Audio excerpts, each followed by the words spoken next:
My name is Matt Cost. I'm an author of Mysteries and Histories, and I'm going to be talking today with CM or Curt Wendelboe about his recently released, actually today is the birthday of his latest Manny Tano book in the Spirit Road mystery, Destiny Through Death's Door. Uh, so I want to make sure that everybody understands that they should stay muted, and if you're not muted, please mute yourself so that we don't have a free-for-all and chaos here tonight, even though chaos can sometimes be fun. And if you have questions that you want to ask before the end, put it in the chat bar. So go into the bottom screen in the middle and go to chat. You can put your question. If we get a chance to get to it before the end, we will. If we kind of miss out on it, we'll come back to it at the end when we have some question and answer. So without further ado, let's introduce Curt Wendelboe. As I understand, he was a Marine in Vietnam. He left it as the war was winding down there and immediately entered into law enforcement, where he spent 38 years. Tell us a little bit more about yourself, Curt. Well, first, I want to thank you for hosting this, Matt. I know you got a lot of irons in your fire too with the books and things, and I want to thank Eddie for hosting it. But I started writing short stories back when I was a kid, but I didn't have anything published until I got out of the service, and even then it took me a few years, and I finally started having some short stories published. I published in Lula Moore's Western magazine before they went out of business, and I published Big Sky Stories. Then they went defunct. I published the Twilight Zone Mystery magazine. I published them, and they went belly up. I even published. I had a 12 stories series in a romance magazine, and they went out of business. See, kind of a pattern here. I'm really hoping that Encircle don't go out of business now that I'm writing for them. Yeah, and after a while, I just needed more room for character development and plot development and things, and so I started writing novels, and so I like writing mysteries, and that's what I settled on: mysteries and westerns. So yeah, you do mysteries and westerns. Mm-hmm. And so all along you were writing short stories for magazines. About Yeah. How long ago did you write your first novel?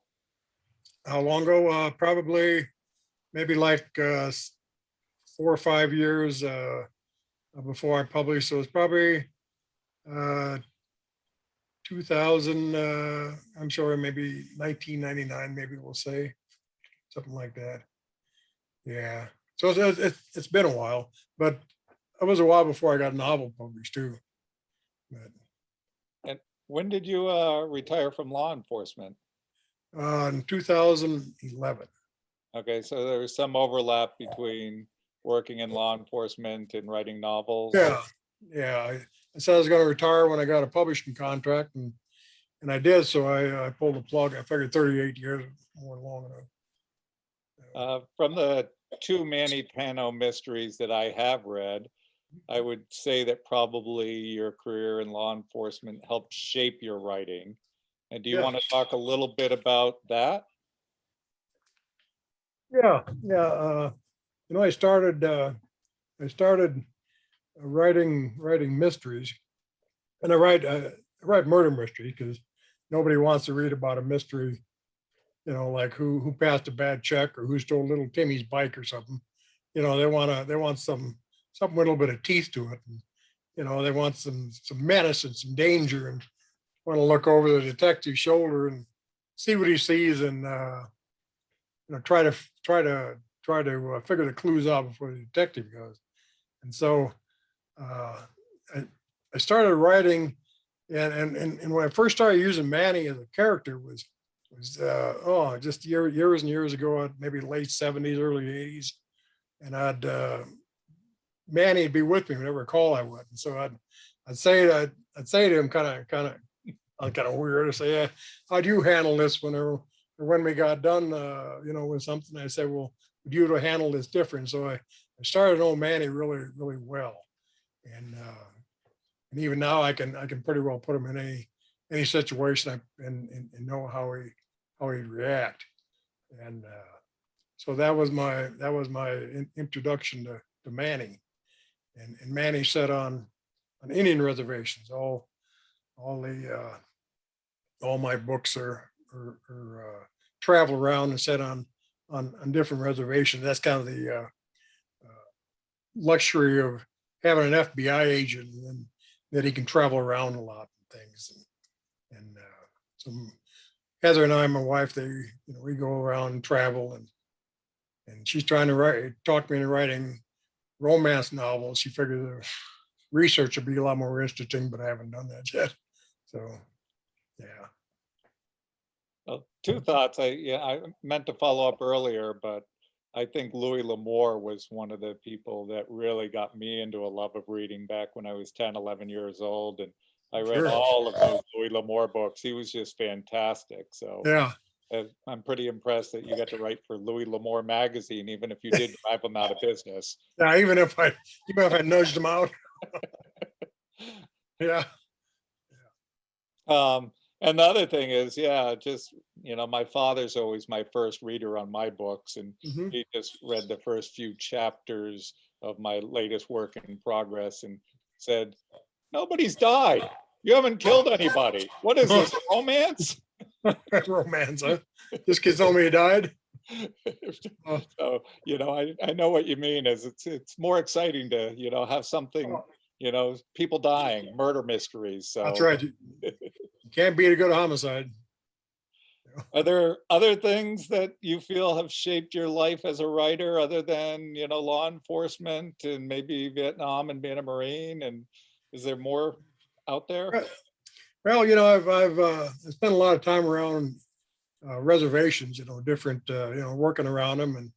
And I was at Wounded Knee in '73 when I take over for the first week, and oh, different areas around South Dakota. Law enforcement officers got called and things, and that shaped me quite a bit as far as how I present the characters in my book.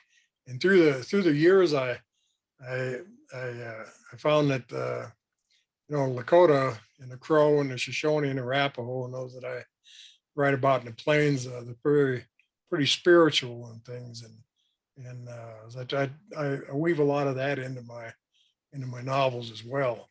And so folks get a little experience of what it's like to be around the different societies. Yeah.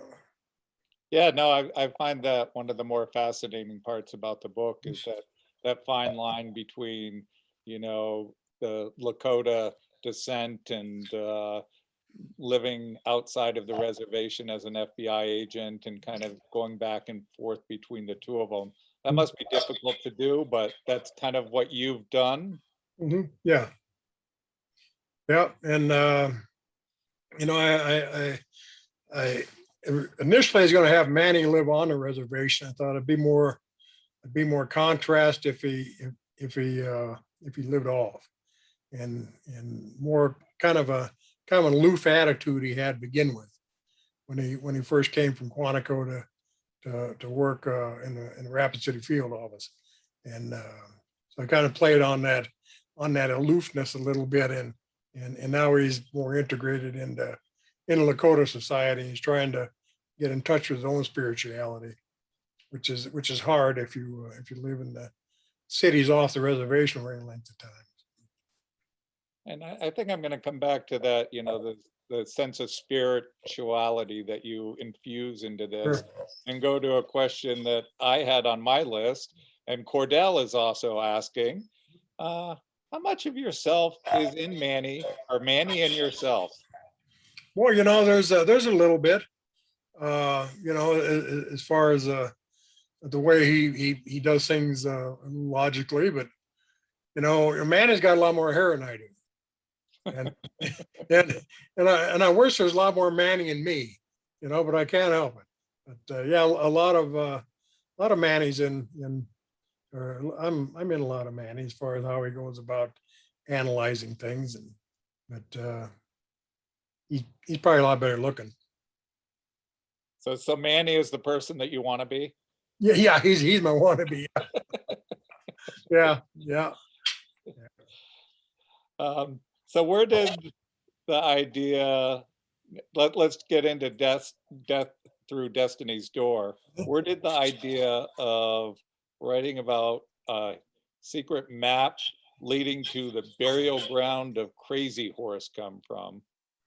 Well, when I first started, I got discharged from Marine in '72, and I started working as a policeman in an off reservation town in South Dakota there, and a lot of these Indian folks, they come down, they sell tourists just more tongue in cheek things. They'd sell them some things, and these tourists would believe that like their cockaburs were porcupine eggs, or their black jelly beans were rattlesnake eggs and stuff, just more of the joke. And I was in bars one night, and this couple from Ohio, they pulled me aside, and man, they was really happy. They bought a map of where Crazy Horse was buried, and they was going to look for him. Well, I knew that was bogus because he was buried in secret. Nobody really knows what even hardly what direction he went. And so that idea stayed with me for all those years. And so when I wrote Death Through Destiny's Door, that's a basic premise, is that a map was available there that someone bought to show exactly where Crazy Horse is buried. And I kind of weave that in a little bit on the internet too, because you go on the internet and all sorts of goofy things are purporting to be authentic and they're not. And so I kind of weave that in a little bit too. But that's where the idea of that came from. That idea has been with me that long. So, How long was that again? oh, probably about 74, 75.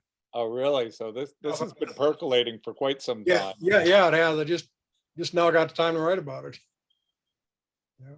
Now, when you are writing, do you find yourself spending sleepless nights while you're twisting and turning and trying to figure out the next step of things? Oh no. When I get through writing every day, I'm done with that. I don't want to think about it anymore. And I'll write. A lot of writers shoot for a particular word count every day, a goal, and either word count or a page count. But I'm a little bit more simplistic than that. I just go for the hours. So I shoot for 12 hours a day, and if I can get 10 hours, between shopping and taking the dogs out, and messing with my cars, I can live with 10 hours. I usually try to make up for it the next day, but that's how I do it. I just do an hour. I just step in front of the computer, and there I am. Now, I've heard different theories on this. Some people think that you should stop halfway through a scene, so the next day when you start, you're ready to go. And other people will kind of finish up what they're doing and then start afresh the next day. How do you feel like you do that? I usually end up with a chapter or a scene break, but then the next day when I sit down to write, I go over some of what I wrote the day before. I don't go over the whole thing because a lot of times I write quite a few words, but I'll write. I'll read a lot of what I wrote. That kind of gets me in the mood to know where I have to go. So let's take a quick questions from the audience. Kathy Peterson would like to have you talk a little about cold cases in Cheyenne. Cold case in Cheyenne. Well, there's one really cold case they've really been trying to solve for a matter of years, and during frontier days, and there's a fellow run a coin shop. He had him and a friend, and uh, they both, somebody just walked in and killed him. I think it was around like 9 o'clock in the morning. And Frontier Days gets a lot of people, get thousands of people, and nobody seems like they saw anything or heard anything. And they've been really working that really hard. And but they haven't, as far as I know, they haven't had any budgets at all in the cold cases. Yeah. So, and that might tie in nicely to my next question, but you seem to have very rich and colorful characters in your books. And I like to think that I do the same thing. I think Yeah. it's more fun that way. But where do your characters come from, and how do you develop them? And I mean, they're very distinct. We were talking about Lumpy earlier, and Yeah. Willie, and then you had Shannon, the football player, in, and Mhm. Yeah. A lot of the characters that I put in my books, I guys that were kind of loosely based on fellows I work with in law enforcement. And a lot of the Indian characters are based on a lot on the folks I met on the reservation, working off the reservation.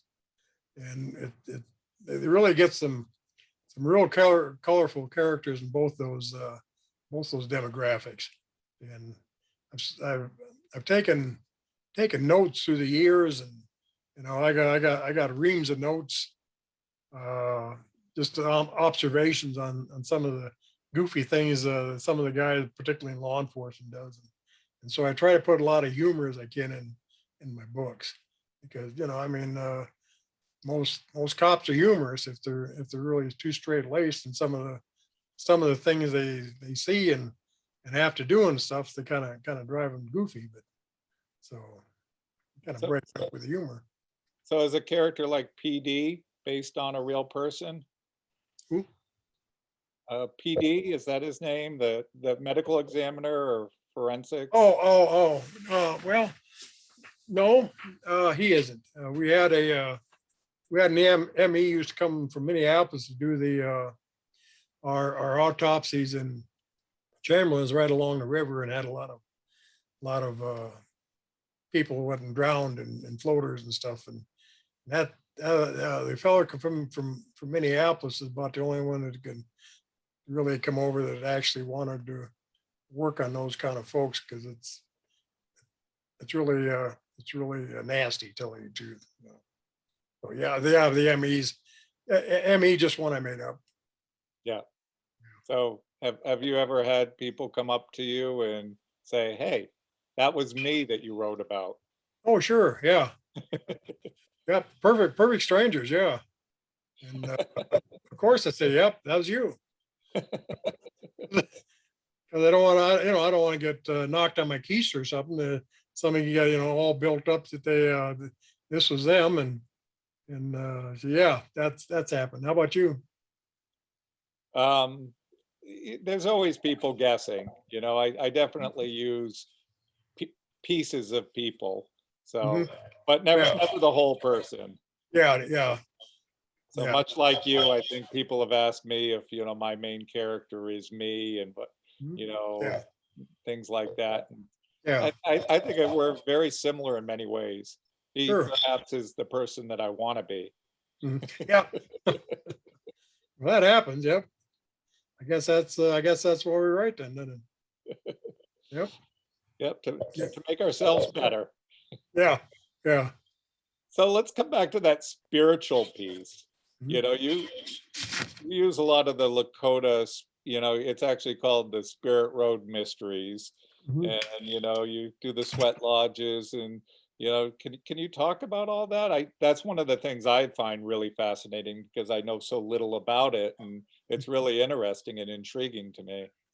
Yeah, the Lakota, I tell you, the Lakota, like a lot of the Plains Indians, the traditional Indians, spirituality is just is a big part of their lives, and a lot of that they have a duality. They have, their Lakota spirituality plus they're practicing Christians too, which people seem like a hard time understanding that, but it's what they do. And but Some of the things like the Sundance, for example. I've never been to a Sundance because a traditional Sundance they won't allow Wachichu in. They won't allow white folks in.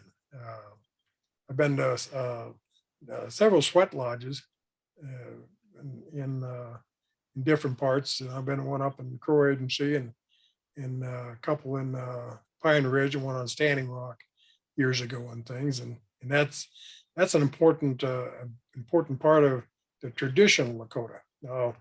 Some of the young folks that starting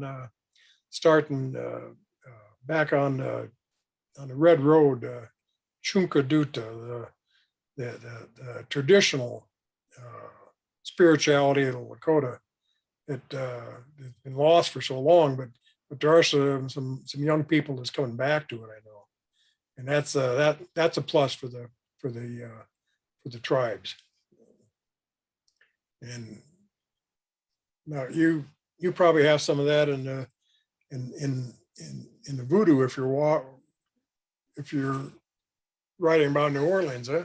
Right. Now, I was going to say that, you're the trickster in the Lakota religion, Iktomi, is that his name? Yeah, Iktomi. Yeah. It reminded me very much of Papa Legba in Uh-huh. the voodoo religion. Yeah. And, I'm writing I have a historical coming out in August based in New Orleans after the Civil War. And there's a piece of voodoo in there. And voodoo is not like the Hollywood version that we have. It's just was a very strong religion for, Black people, especially through hard times and Civil War and slavery. Yeah. And it became pretty much a mix of, African gods and Christian gods. Oh yeah. Have the Lakota started to do that at all, or have they retained their spirituality, or have they started to mix them? Yeah, they like they that the traditional Lakota, they have certain ceremonies and things, and they still do some of them still do the ghost keeping ceremony where it's a period of mourning after someone's died, and they ritually feed the ghost for a year, a period of mourning, and they have a lot of the ceremonies, the sun dances. They have numerous sun dances going on across the plains during the summer and in the sweats. You can go to find a sweat lodge just about every weekend. You go on a reservation and things, and their powwows. Some of the powwows are kind of played down, and then some are traditional like they did in back in the day, and it's really really interesting to go to one if you're out this way. Yeah, no, I would love to attend more of that. I did come out that way once, and I did get to see the Crazy Horse Monument.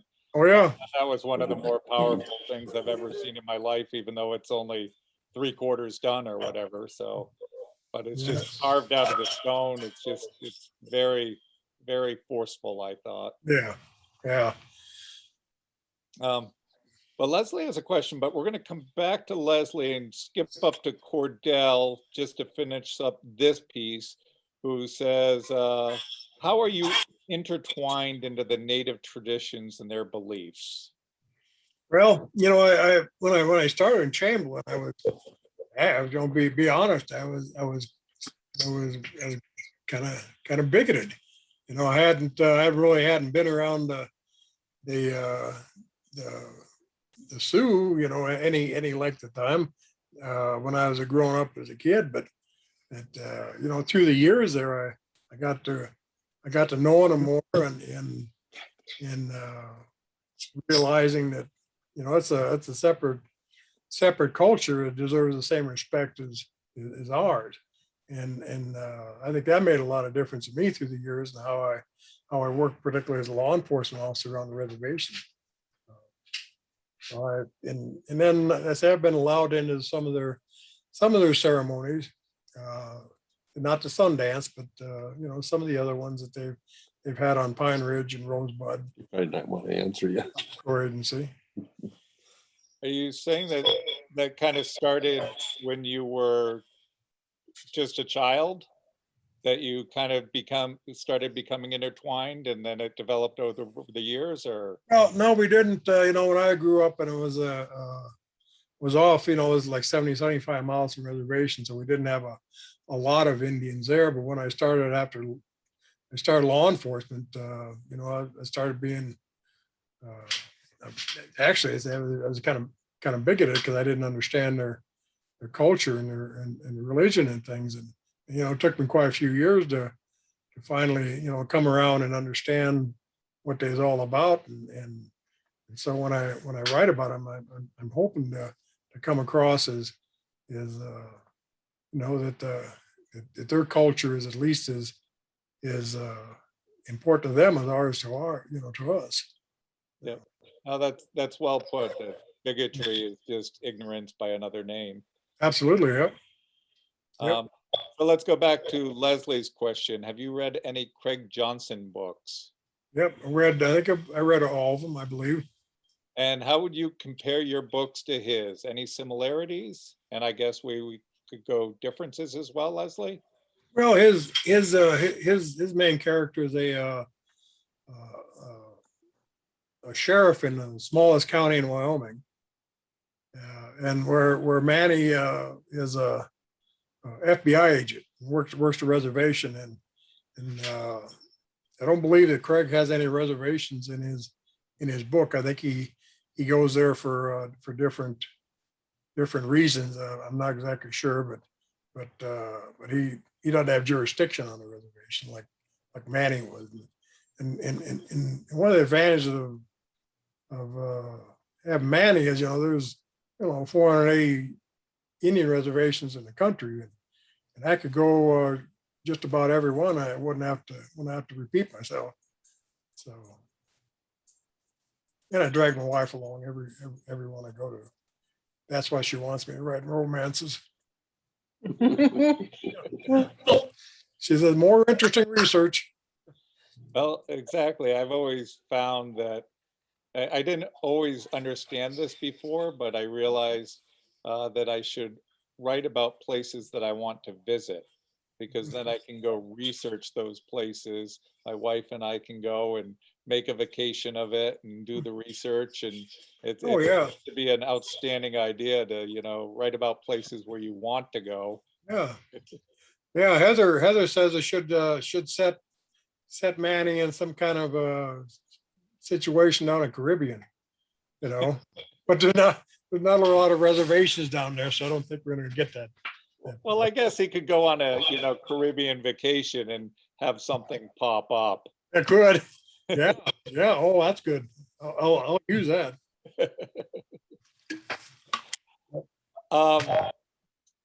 And that kind of ties right into a question from Eddie, and that I had on my docket as well. How much do you explore the areas, first to a smaller sense and then to the larger sense we were talking? I know there was some very specific, terrain in this latest book that you wrote, Death Through Destiny's Door.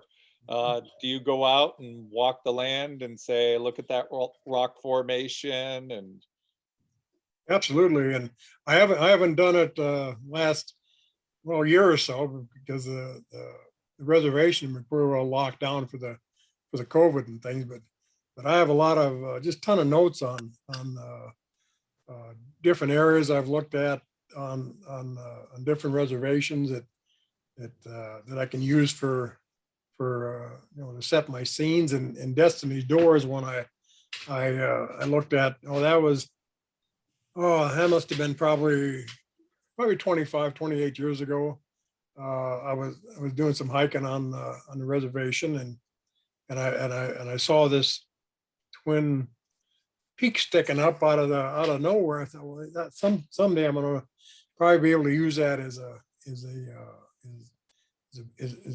scene, and so that's where Destiny's Door is. And Destiny's Door I have is where Crazy Horse's final burial place is, which of course nobody knows really where it is, but No, I don't Yeah, want, no, I mean, that's fascinating. And, I know that for my new fictional town in Maine, I've created an entire map of the town just yeah, so we can keep track of everything. And it's sort of fun to create it as opposed to just talk about it. yeah. Uh, I do have a mention here that if you have a question, please put it in the chat down in the middle bottom. There seems to be somebody that has a question, and if you can put it in the chat, that would be good. And we also have Kathy, who suggests that you take Manny to North Georgia, where the Cherokee Indians were forced out. What do you think about that? Is that a Oh, possibility? well, I say he's got jurisdictions on reservations, and there's not a lot of Indian FBI agents. So whether he'd actually really understand the culture or not, he may be sent there. That's how he wound up going to Pine Rouge to begin with, because he was teaching at the academy in Quantico, and they had a death on Pine Ridge, and they wanted a Lakota FBI agent to investigate it. Unfortunately for him, he was the only one. So yeah, he could travel most any place with his reservation, because I think there's 480 reservations in the country. So Kathy wants to be clear that comment was from Punky in Georgia. okay, oh Just so you yeah, yeah. know. Sarah Lynn is wondering what you're doing about addressing the pandemic in your current writing. Well, I read a couple different series, and the one I'm developing for Encircle is my Bitter Wind series. And that's a contemporary mystery. It's set in Cheyenne, and I have my character. Of course, you got to be masked up where he goes, and you got to take some precautions and things. But then his roommate just the opposite. His roommate is an anti-masker, and I try to get some humor going on there, because it's you go to talk to half the people, and half loves a mask and half are anti-maskers, and I expect the big old Donnybrook in the middle of the street. Those guys just get to arguing with one another like that. But so I use some of that. Sure. Yeah, no, I know that sort of at the beginning of the pandemic, I started to address it a little bit in one of my mysteries, where I would just sort of started off at the beginning saying, they put their mask on and then they were socially distanced. Mhm. And then I felt like I didn't have to tell every time that they did that, much Yeah. like, yes, they put their shirt on, so, Yeah. but Yeah. you don't want to beat it into the ground. But Oh I no. also have been working on, uh, I've finished writing and I'm in the editing process of a fourth mainly mystery that's called Mainly Angst. And it does deal directly with that conflict between maskers and anti-maskers. Oh, And I don't know how people are going to take that. I'm hoping give it a year, well, it'll be a little less raw, but I don't know how you feel about that. was it one of your maskers kill the anti-maskers or something? I can't give it away. No. No. But Sure. so yeah, it gets complex when you're dealing with everyday world. I felt like you couldn't really ignore it. Um, Yeah. so we'll move on to a question from Hans Moore. Now that the Lakota language is being taught in schools, would you ever publish a book in the Lakota language? Do what with the Lakota language? Would you ever publish a book in the Lakota language? Do you Uh, speak Lakota? oh, yeah. Okay, scale yampi. Yeah, I do. But Okay. I don't near good enough to write a novel in Lakota. Unless it be I might be comfortable writing a picture book where things a little bit more more simple, but I don't think I'd be comfortable writing a novel in Lakota. So you're good at drawing. Well, I'm not. She is. She's a good artist, but Okay. no, no, no. So do you have anything else to say about your writing process? We've talked about it a little bit, that you try and write 12 hours a day, and if you get 10 hours in, you're good. Do you Yeah, do that 5 days, 7 days a week? yeah. Where do you write? Do you write at your desk? Just kind of Yeah. talk about the entire process a little more. Well, right in my cave. I'm sitting in my cave now, and so I'm pretty well plopped myself down for at least 10 hours. I shoot for 12. If I get 10, that's fine. I try to make it up the next day and stuff. But it's kind of sometimes I get kind of punch drunk writing that long. And I really noticed it a few years ago. I was writing. I wanted to write three different first drafts. One and it's all different. One was set in the Dakota Territory in the 1870s, and the other one set in Great Depression, a mystery, and then a mystery set in modern times. And so I had all my notes. I took a year off, and all I did is do my character arcs and storylines and plot lines and research. And when I sat down, I'd review some periodicals for example, from the 1870s. I got thousands of magazines and periodicals that I can get in the mood, and so I'd write that for 3 to 5 hours. And I set it aside, and then I'd maybe write on something on a depression, and so I'd read a little bit to get in the mood, and then I'd do that day in and day out, and where I finally figured I needed a break is I had one of my characters, and this is my story set in the Great Depression. My character is going down the street in El Reno, Oklahoma, and his phone rings, and he gets a flip phone out of his pocket, and he's talking on the thing, and I'm just writing this scene. I'm just writing away. I'm not even breaking a sweat. And 3 or 4 pages later, I finally realized, I suspect they didn't have cell phones back then. So I knew I had to take a break. So I had to take a day off then. But yeah, I mean, that's just sitting down and writing that many hours, it gets kind of tiring. That's why when I'm done writing for the day, I'm done.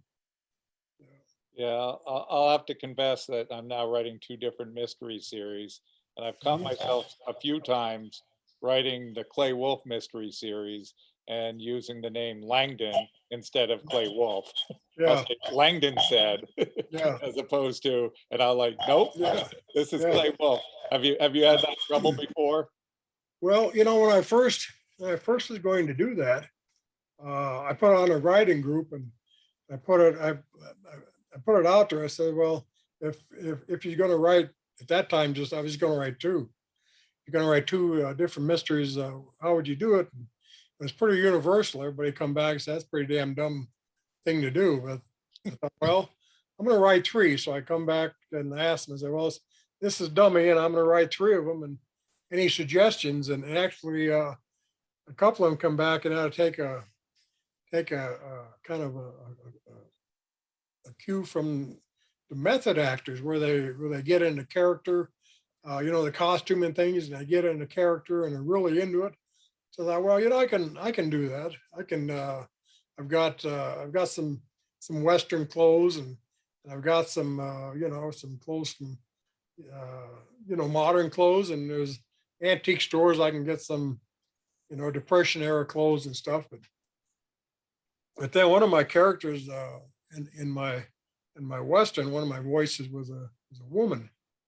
I thought, I could probably, find a dress that fits and get in the character that way.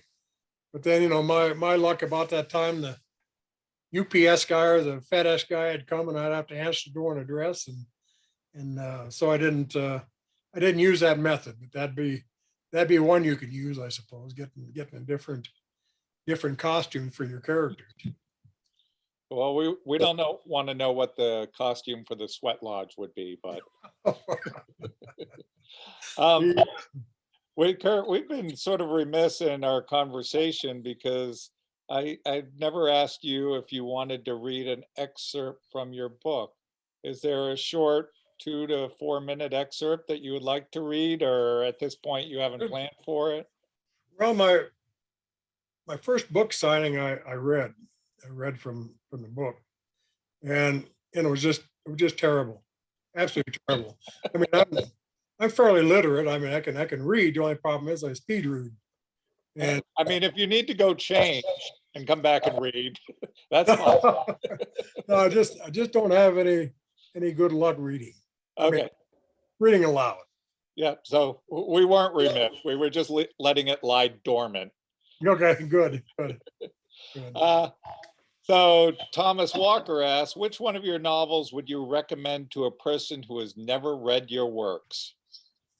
Well, if it's the Spirit Road novels, I suppose they can probably read the one that's out now, Death Through Destiny Door, and they're a series, and it helps if you read them from the first book on, but I write them like almost like a standalone, where you don't have to read the previous one in order to enjoy the book. And so I think Destiny's Door is probably the one I'd recommend. Only because I would heartily recommend it. I thought it was excellent. Thank you. Kept the pages turning, enjoyed it immensely. So Thank you. I'll second that. If anybody, I guess most people haven't read it yet. So as it's coming out today, so now would be a fantastic time to get a chance to read that. So what are you working on these days, Curt? Well, I'm working on the next Bitter Wind series with my character set in Cheyenne, and it's going to be called Hunting the Mail Order Murder, and we got a series of mail order brides that come up dead in town, and my character has to go about solving those murders, and that's through for Encircle, and that's what I'm working on now. Probably 3/4 done or through a first draft. Yeah, you're a very fast writer. Do you often have multiple projects going at the same time? Yeah, I do. Yeah. I just got to know if I could just figure out how to get 2 keyboards going. Once I'd be happy, but I don't. So I'm usually 70 to 80 words a minute. So I'm kind of fortunate there. 70 to 80 words a minute with like 90 mistakes, but I go back and hopefully do them with spell check. Which is a great point. Do you have a favorite part of as far as I can tell, the writing process includes research, writing, editing, and promoting. Yeah. Is there a favorite part or a part that you hate the most? Or oh my God, I hate first drafts. Just hate first drafts. So I'd rather have a colonoscopy than go do a first draft. It's just terrible. So you don't like writing that first draft, even though no, it's just in a first draft I wouldn't want. I don't even let my wife read a first draft. It's so bad. But then after you get that done, then the writing process gets to be pretty interesting.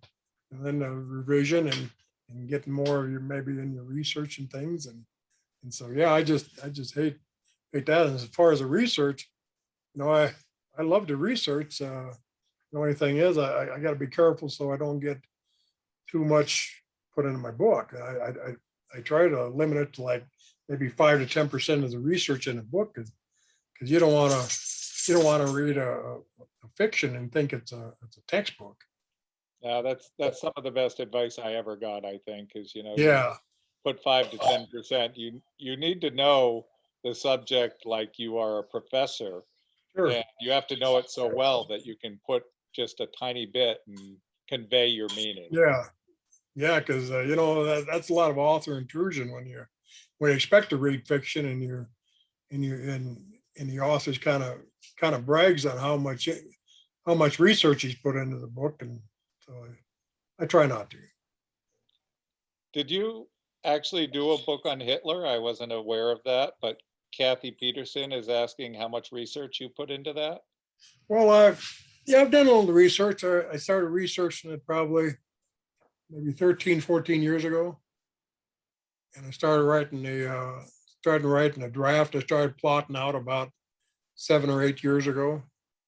And it'll probably be another 3 years before I get a first draft done. It's going to be a little bit different than anything else I do, but yeah, I did a ton of research on it. I'm getting the feeling that you really let things percolate. You know, you don't get an idea, sit down and write it and put it out there. They kind of roll around in your mind, and then when they're ready to come spitting out, they come spitting out. You say that's true? Yeah, no sense to jump right into things, especially when you got other projects and everything. But yeah, a lot of, you know, I've always got things sitting in the back of my mind. You know, probably got too many projects that I could do, so I kind of gotta you know, kind of figure out which is priority and which isn't. And this one I've been working on, dealing with Hitler and the SS. It's kind of in the back burner, but it's something I do just about every day. So that's why it's taking me so long. Okay, so when you work for 10 to 12 hours a day, it might be on multiple projects. Yeah, yeah, Yep. yeah, So you might be doing some research on one thing, writing on another, editing on a third, and promoting as well. yeah, So yeah, that might absolutely. be, yeah. Yep, So that breakdown seems to help. yeah, I was pretty amazed that you were writing for 10 to 12 hours, because I would just kind of sink into the floor. Well, no, my wife works nights, and she gets home by the time I wake up. So, you know, she's sleeping, and I don't have much else to do. So I write. Yep. Yeah.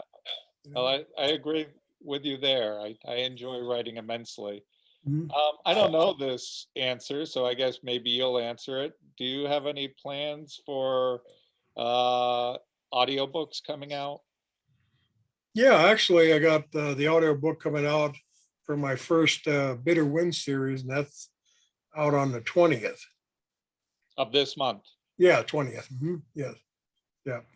And I'll be putting a Facebook post out, at least. Well, not me, because I really don't have the technical skills, but Your assistant will be. my assistant, AKA wife Heather, Heather will be putting it out hopefully next week with a link. So I think it's on Amazon now. I think you can pre-order on Amazon. So I take it that this is to be funny, but can you demonstrate how you type hands more? type hands more. How you type hands more? A question from Hands More. How do I type? How do you type hands more? You just type. How do you type? How do I type? Yeah. With both hands. I tap with both hands with like 2 fingers on each hand. Two fingers and opposed thumb. Yeah. Yeah, I got an opposed thumb that works pretty good. Now a couple fingers. So it's a quadruple peck method. Yeah, absolutely, yeah. But it goes quick. And Cordell's wondering who your favorite author is. Oh gosh, you know, I don't know. There's contemporary authors or not. You know, I mean. Well, the follow-up question is, who would you consider your initial inspiration? So maybe you can give contemporary now, and then we'll come back to your initial inspiration. Oh, you know, I always thought Elmore Leonard is hard to beat. You know, between him and you know, and then traditionally modern, I think Craig Johnson is. You know, I've read just about every book he has. In fact, I think I might have read every book he has, and always learn something new in every one. So he's an excellent one, and as far as getting the authenticity on Native Americans, Margaret Cole, she writes her series around the Wind River Reservation, I believe. She wrote 20 novels set on the Wind River with the Shoshone and Arapaho, and her novels are just excellent if you want Native American reads. So I've read, I think, all of hers too. I recently had a reviewer compare my writing to Elmore Leonard and Carl Hyacin, and I Oh, don't think it could be any better than that. So wow. Yeah, those are two favorites of mine, absolutely. yeah, So Elmore yeah. Leonard right up there. So Mine are probably, okay. mine are probably compared to like Jeffrey Dahmer or something like that. I don't know. Kathy thinks you should write about the dead team Roper dying during CFD. About the what? The dead team Roper dying during CFD. Oh, really? Well, there has been some definite injuries at the Frontier Days, and I guess it would be pretty easy to set up a murder there. I mean, at least for the book. I mean, not in real life, of course, but it, it's And- something. Gosh, not now. Now you got something else percolating in the back of my head. Now I'm gonna have to. Now I'm gonna have to think of how I can work that in. We'll take a couple more questions before we tie it up.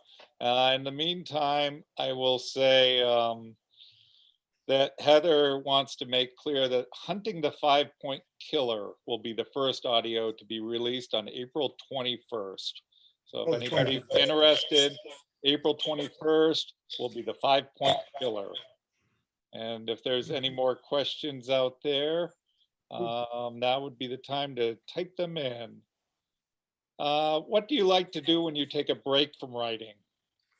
From Sarah Lynn. I got some classic cars that I kind of mess around with now and again. I do that, and I got a dog I got to go out and spend some time with and stuff. Pretty high energy, and so that's basically what I do. And that between that and read and particularly read for research. I recently wrote a historical on Fidel Castro and the Cuban Revolution, Curt. Sure. And one of the things I needed to do, this was a 30 years in the works project, is I needed to get to Cuba. And probably the most interesting thing I found in Cuba when I got there is, how they're known for their muscle cars, Uh-huh. right? They've got these beautiful 1950s American muscle cars everywhere. But of course, they haven't been able to keep the engines up. Mhm. So they have these little 4-cylinder Russian engines in all of them. So if you ride in them, it's like, Uh, yeah, So, but you work on the engines of your cars. That's a hobby you do. well, I don't have a mechanical bone in my body, but I like to drive them and things, and do a little bit of cosmetics to them and everything. And yeah, funny you mentioned about Cuba. My wife spent some time in Cuba also, and you got some pretty neat photos on some of those cars that you mentioned. Oh, they're beautiful photos. Yeah. Even though your wife says that you want a Yugo. Oh yeah, boy! If I got a Yugo and put a big old LS motor in it, boy, that'd be great.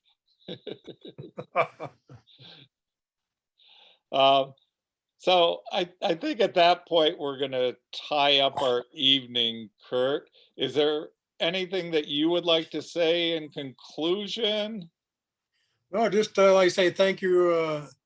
Thanks, Eddie, for putting this on, and I appreciate you taking time away from your writing, because I know you're busier in one-legged man and ass kicking contest as well, and I appreciate it. Thank you. Well, thank you Yeah. for coming. Yeah, thanks. Thank you, Encircle Publications, for hosting this, along with Storyteller Books out your way. As I understand it, people in your area will be able to get your book at Storyteller Books, and they've been very good in promoting you as well. And I guess I just have to say thank you, everybody, for coming and attending, and Appreciate it. especially Yes. thank you, Curt, for sharing yourself with us. No, thank you. Appreciate it. Thanks, everybody, for coming. Bye now.